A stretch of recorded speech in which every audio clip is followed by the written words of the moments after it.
জীবনে টাকা পয়সা তো অনেক কামানো যাবে, কিন্তু এই সময়গুলো চলে গেলে কিন্তু আর ফিরে আসবে না। তাই একটু ঘর থেকে বেরিয়ে দেখলাম দুনিয়াটা কেমন। কিছু কিছু সময় নিজেকে একটু টাইম দিতে হয়, একা রাখতে হয়। একটু একা থাকলে নিজেকে নিয়ে ভাবনার একটু সুযোগ পাওয়া যায়, নিজেকে একটু ফিল করা যায়। তাই তো আমি চলে গেলাম দ্য কুইন অফ হিলস দার্জিলিংয়ের টি গার্ডেনে। So welcome back to my another new blog guys. আমরা জানি দার্জিলিং চা পাতার জন্য খুবই বিখ্যাত। ভিডিও রিলসের মধ্যে অনেক দেখতাম এই টি গার্ডেনগুলি। তারপর ভাবলাম না, একবার গিয়েই আসি। তো বন্ধুরা, আমি তোমাদের সাথে আজকে শেয়ার করব টি গার্ডেনের পুরো এক্সপিরিয়েন্সটা, কিভাবে গিয়েছি টি গার্ডেনে, কোথায় থেকেছি, কোথায় হোটেল নিয়েছি, সব কিছু বলবো। তারপর গাড়ি নিয়ে যেতে হয় নাকি বাইক নিয়ে যেতে পারবে, রেন্ট কত, সব কিছু আমি তোমাদের বলবো। ভিডিওটা শেষ পর্যন্ত দেখবে। আর হ্যাঁ, চ্যানেলে যদি নতুন হয়ে থাকো তাহলে সাবস্ক্রাইবটা এক্ষুনি করে দাও। দার্জিলিংয়ে যারা যারা ঘোরার জন্য যাবে, অবশ্যই তাদেরকে আমি বলবো যে থাকার জন্য যে হোটেলটা নেবে এটা অবশ্যই মল রোডের পাশে নেবে। আর আমি যে হোটেলটাতে স্টে করেছি ওইটার নাম ছিল হোটেল লং আইল্যান্ড। ওইটাতে খুব কম প্রাইসে রুমও খুব ভালো দেয়, আর তাদের সার্ভিসটাও খুব ভালো।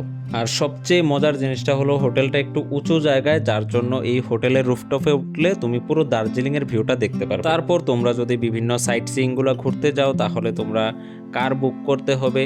তোমাদের একদিনের জন্য যদি কার বুক করো, তোমাদের 6 থেকে 7টা সাইট সিইং করিয়ে তোমাদের থেকে নিয়ার অ্যাবাউট 2500 টু 3000 রেন্ট নেবে। একদিনের জন্য যদি একটা গাড়ি বুক করে নিতে পারো 2500 থেকে 3000 টাকা দিয়ে, তাহলে তোমাদের মেইন 6-7টা প্লেস ঘোরা হয়ে যাবে দার্জিলিংয়ের। আর এই টি গার্ডেনে আসলে টি গার্ডেনের সাথেই আছে রক গার্ডেন, আর রক গার্ডেনের ভিডিওটা আমি দেব নেক্সট, শেয়ার করব। আর ওই ভিডিওটা দেখার জন্য তোমরা আমার চ্যানেলটাকে সাবস্ক্রাইব করতে হবে, বেল আইকন প্রেস করে রাখতে হবে। এই টি গার্ডেনের নিচেই আছে রক গার্ডেন, যে ভিডিওটা তোমরা দেখার জন্য কয়েকদিন অপেক্ষা করতে হবে, 3-4 দিন, তারপর তোমরা দেখতে পারবে। সত্যি বলতে কি গাইজ, দার্জিলিং শুধু দার্জিলিং নয়, দার্জিলিং হচ্ছে স্বর্গ। আমাদের জন্য দার্জিলিং স্বর্গ। ওইখানে গিয়ে আমি স্বর্গ ছাড়া আর কিছুই ফিল করতে পারিনি। পাহাড়ের চূড়ায় মেঘের কুলে নিজেকে একটু ভাসিয়ে দেখলাম। এই রকম প্রশান্তি যেন জীবনে আর কোনোদিন ফিরে আসবে না। সিরিয়াসলি গাইজ, পাহাড়ের মেঘগুলা এভাবে গা ছুঁয়ে যায়, এই এক্সপিরিয়েন্সটা অসাধারণ ছিল। বন্ধুরা, আমি সবাইকে সাজেস্ট করব যে যদি পসিবল হয় তাহলে একবার হলেও দার্জিলিং গিয়ে আসো। আমি লিখে দিতে পারবো যে জীবনের সবচেয়ে সুন্দর সময় এটাই থাকবে।